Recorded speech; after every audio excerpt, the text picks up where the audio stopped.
नमस्कार दोस्तों, आज फिर आपका स्वागत है इस चैनल के ऊपर। ये सक्सेस स्टोरी है फिनलैंड की। ये फिनलैंड का हमारा जिन बच्चों ने जैन इनटेक में जाना है 2025 में, उनके अप्रोक्स 5 रेजिडेंसी परमिट अप्रूव्ड होकर आए हैं। 2 रेजिडेंसी परमिट उन बच्चों की अप्रूव्ड होकर आई हैं जिन्होंने अगस्त 2024 में जाना था, जिनके केस मिग्री के पास पेंडिंग पड़े हुए हैं ड्यू टू वहाँ पर एक बड़ा स्कैम निकला।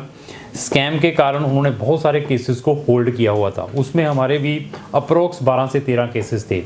तो ये हमारी फर्स्ट स्टोरी मैं डालूंगा। इवन जो रिमेनिंग 4 स्टोरीज़ हैं उनको भी 1 बाय 1 अपने चैनल के थ्रू आप तक लेकर आऊँगा। उनकी प्रोफाइल, टाइमलाइंस के बारे में सारी की सारी ये डिस्कशन रहेगी। और इवन फिनलैंड में जाने से पहले नंबर ऑफ़ प्रिकॉशंस लेने पड़ेंगे। मेरे पास ऐसे स्टूडेंट्स के फ़ोन आते हैं जो फिनलैंड में पहुंचते हैं, सर मैं यहाँ पर वोकेशनल प्रोग्राम में आया हूँ, 15 लाख रुपए की फ़ीस देकर आया हूँ अपने एजेंट्स को, जो कि वोकेशनल वहाँ पर फ्री है। और 15 लाख आप देकर आएँ तो इसमें सबसे बड़ा फॉल्ट आपका खुद का है, एजेंट का नहीं है। एजेंट ने तो अपनी दुकानें खोली हुई हैं, उन्होंने तो अपनी प्रोडक्ट बेचनी है। जब तक आप अपनी सर्च प्रॉपर नहीं करते, जब तक आप अपने लेवल पर कोई एफर्ट्स नहीं करते, तो आप इतने पैसे लगाकर फिनलैंड में पहुंच पाएंगे। इवन मेरे पास ऐसे बच्चों के फ़ोन डेली आ रहे हैं जो ऑलरेडी फिनलैंड में बी टाइप रेजिडेंसी परमिट पर पहुँचे हैं, आगे रेजिडेंसीज एक्सटेंड नहीं हो पा रही, उनको गलत काउंसलिंग के वे के थ्रू वहाँ पर भेजा गया कि आपकी ये आगे एक्सटेंशन होगी, ये कई कुछ बताकर भेजा गया। और इवन ऐसे भी बच्चों के मुझे फ़ोन आ रहे हैं जो कि बी टाइप रेजिडेंसीज अप्लाई की हुई हैं फिनलैंड के अंदर, लेकिन उन्होंने अपनी फ़ीसें थर्ड पार्टी अकाउंट में और फीस यूनिवर्सिटी को किस वे से ट्रांसफ़र की, उनके एविडेंसेस नहीं हैं। तो उनके भी बहुत फ़ोन आते हैं, सर हम आगे क्या करें। तो ऐसा है, मैं उन सब बच्चों को यही कहना चाहूँगा, चाहे वो बच्चे हैं जिन्होंने जाना है या जो स्टक हुए हैं, सबसे पहले अपने लेवल पर सर्च ज़रूर करें, प्रिकॉशंस ज़रूर रहें फ़ॉरेन जाने से पहले, चाहे वो फिनलैंड है चाहे कोई भी कंट्री है। तो फिनलैंड में अगर आपने जाना है तो हमारी 2 डेडिकेटेड प्ले लिस्टें हैं, एक तो स्टडी इन फिनलैंड और सक्सेस स्टोरी ऑफ फिनलैंड। दोनों के लिंक मैंने डिस्क्रिप्शन बॉक्स में लगाए हुए हैं। तो ये क्लाइंट, ये देखिए कि तरन डिस्ट्रिक्ट से हमारे पास आए हैं, और इवन मेरे पास बहुत सारे अमृतसर के क्लाइंट भी आते हैं, वहाँ से भी वीडियोस देख के हमारे पास आते हैं। इवन साउथ से लेकर कन्याकुमारी तक के क्लाइंट, इधर लेके जम्मू एंड कश्मीर के क्लाइंट जस्ट हमारी वीडियोस वॉच करने के बाद हमें कॉन्टैक्ट करते हैं। उन बच्चों को हम ऑनलाइन सर्विस भी प्रोवाइड करते हैं। तो ये ए टाइप रेजिडेंसी आई है और बच्चा सिर्फ 6 मंथ की फ़ीस पे करके वहाँ पर जा रहा है। और बच्चे को हमने ये नहीं कहा कि 1 साल की फ़ीस ट्रांसफ़र कर, बच्चे के पीछे कह करके 1 साल की फ़ीस जाएगी। और इवन इसको 4 साल का ये कार्ड मिला है ए टाइप रेजिडेंसी का। और प्रोफाइल के बारे में भी डिस्कस करूंगा। इनके स्पाउस ने भी इनके साथ जाना है और इन्होंने अपने ब्रदर का केस किसी अनदर कंसल्टेंट को भी दिया हुआ है। वहाँ पर बच्चे के पैसे स्टक हुए, वीज़ा रिफ्यूज़ हुआ फिनलैंड का ही, क्योंकि उसमें फिर मैं बता दूं कि काउंसलिंग किस वे से जाना है। हम भी ग्रीडी हैं, डेस्परेट हैं फ़ॉरेन जाने के नाम पर, दैट रीज़न हम रिफ्यूज़ल और अपना लाखों रुपए वेस्ट करते हैं इन चीज़ों के ऊपर। स्टूडेंट से डिस्कस करेंगे इनको जो भी एक्सपीरियंस हुआ है हमारी कंपनी के साथ, और इवन इन्होंने क्या क्या हर्डल फेस की हैं। और ये मैं बता दूं कि प्रोफाइल 2016 में पास आउट हैं, अप्रोक्स 8 साल का इनका गैप है, और इनके जो परसेंटेज हैं आर्ट्स के साथ 67% है, आइल्स में 6 बैंड है। ऐसी प्रोफाइल को भी मतलब एडमिशन भी मिला है, वीज़ा भी मिला है।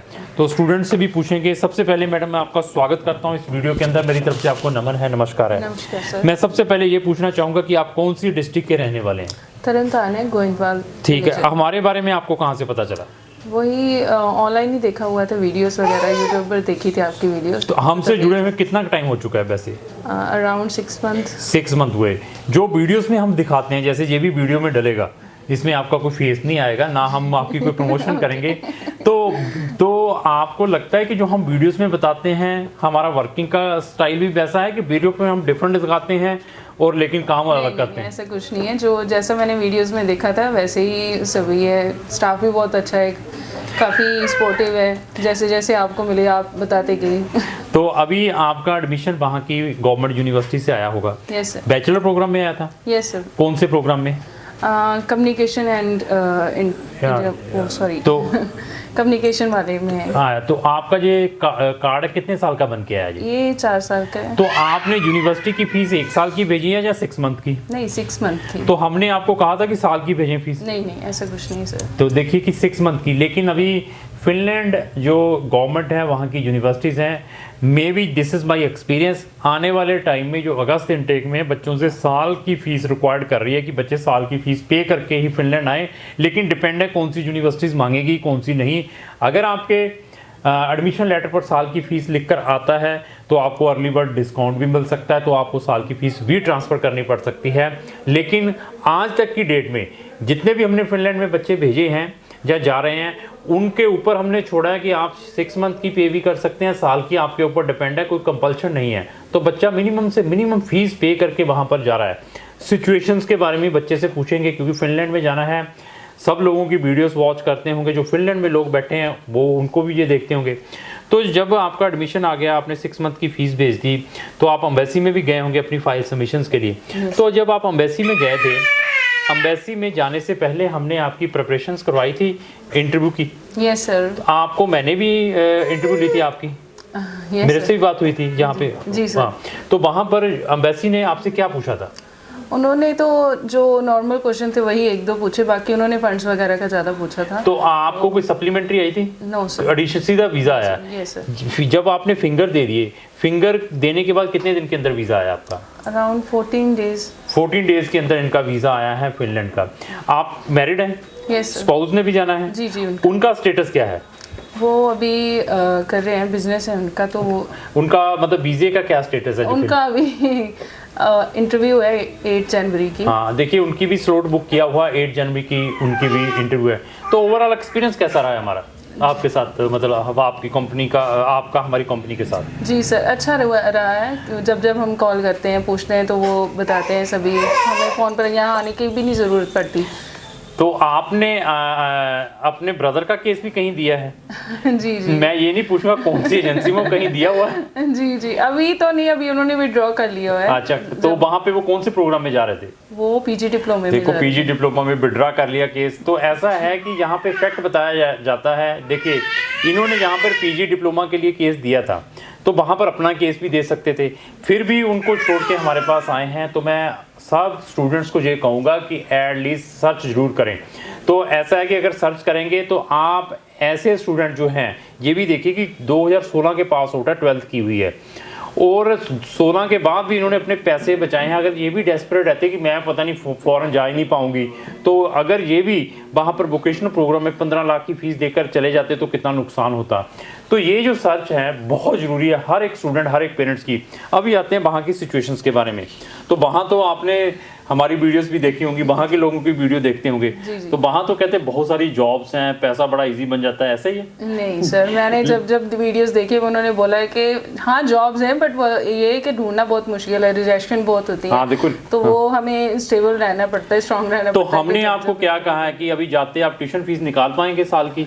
नहीं ऐसा नहीं। तो हमने कोई ऐसा कोई मोटिवेशन दिया हुआ है आप जाएंगे, आप लाखों रुपए कमाएंगे, 6 मंथ के बाद आपको ट्यूशन फीस जनरेट कर लेंगे, ऐसा कुछ? नहीं, वो तो आपने पहले ही बता रखा हुआ है ना कि साल का अपना फंड्स वगैरह। देखिए, मैंने इनको भी बताया है कि साल का आपकी ट्यूशन फीस, साल के आपके पास खाने पीने के हैं, तब जाकर आप कहीं पर सक्सेस हो सकते हैं। मैं बहुत सारी वीडियोस में एग्जांपल देता हूं। अगर आज हम कोई बिजनेस भी स्टार्ट करते हैं तो वहाँ पर भी 2 साल फ्री में बैठ के दुकान चलानी पड़ती है। तो ये भी वही है फॉरेन कंट्री का, वहाँ जाने के बाद 1-2 साल धक्के खाने पड़ेंगे, फिर जाकर आप ट्रैक में आएंगे। अगर आप वहाँ जाकर भी कर्मा करेंगे, परफॉर्म करेंगे, एफर्ट्स करेंगे, अगर वहाँ जाकर भी अगर घर में हम 11 बजे उठते हैं, पकी पकाई रोटी मिल रही है, ऐसा सोचेंगे, ऐसा नहीं है, वहाँ पर बिल्कुल डिफरेंट है। तो मैं सबको यही कहना चाहूँगा कि अगर आपने किसी भी कंट्री में जाना है तो उसकी रिसर्च ज़रूर करें, विदाउट भेड़ चाल की तरह कि वो फिनलैंड जा रहे हैं, जब वो स्वीडन जा रहे हैं, तो वो जर्मनी जा रहे हैं, तो हम भी वहाँ पर चले जाएँ। तो और मिनिमम से मिनिमम बजट खर्च के फॉरेन कंट्रीज़ की ओर तवज्जो करें। तो मैडम, थैंक यू, बहुत बढ़िया लगा आपसे बात करके। थैंक यू, धन्यवाद सर। Thank you sir.